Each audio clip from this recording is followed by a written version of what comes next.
Here, let's talk about Dallas Goddard for a second. Okay. Tight ends, we haven't really talked about him much. And would you consider him elite at the position? Like the last of the elite? Or, I have so many thoughts on tight ends, obviously. So yeah, I just took Mark Andrews third in a tight end Premier League. So, or no, not Mark Andrews, Travis Kelce rather. Uh, yeah, I mean, why did I do that? So it's him, and then it's pretty firmly Mark Andrews, and then we like Hawk. Uh, the fourth guy is up for debate. I would lean George Kittle just because he's George Kittle over guys like Goddard and Pitts and Waller. But I would not fault anybody for taking Darren Waller. Um, I mean, Kyle Pitts is a little tougher sell, but I mean, I don't know. But then, um, wait, who are we talking about again?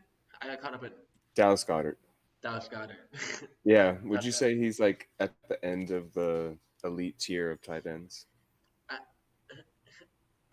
it's tough to say elite because I think the only elite guys in the NFL are Kittle, Andrews, and Kelsey. Kelsey? But Okay. that's just from a like historical like stud and like skill standpoint. But for fantasy, obviously, I prefer Hawk. I think there's seven guys. Um, I believe it's seven. Goddard, Pitts, Waller, um, and Kittle, and then like there's the top three. Um, I think those guys are all kind of in a top or in like a tier like of themselves. Um, I don't know. It's tough for me to call Goddard elite because I think guys like Darren Waller are probably better than him.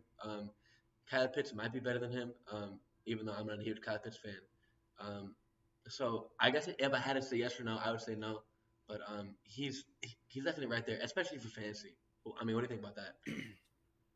I just think he's on when it comes to the other like tight ends, the teams that they're on, the Giants, the Steelers, the Browns, Njoku, Waller, and Fryermuth.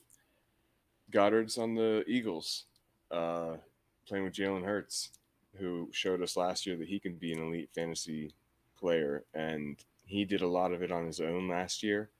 I think that it's possible that some of that goes away from him and onto the other players like Dallas Goddard, and he scores like maybe he scores double digit touchdowns this year. Mm. What if that happens? I mean, if he gets double-digit touchdowns, he's obviously going to be amongst the elite of the group. Um, And and would you say that that's in his range of outcomes? I don't think I would. And just because I heard this, I believe it was JJ Zachariah. Okay. Like, there's something about Dallas Goedert's usage that has kind of limited his touchdown upside throughout his career.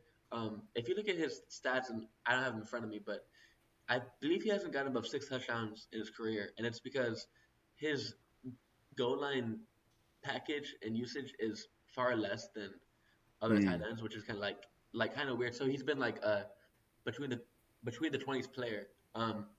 But I mean, it's not to say that that will never change. I mean, the Eagles are going to score a bunch, and he's their best tight end, so he could fall into the end zone a bunch. But I would lean against that.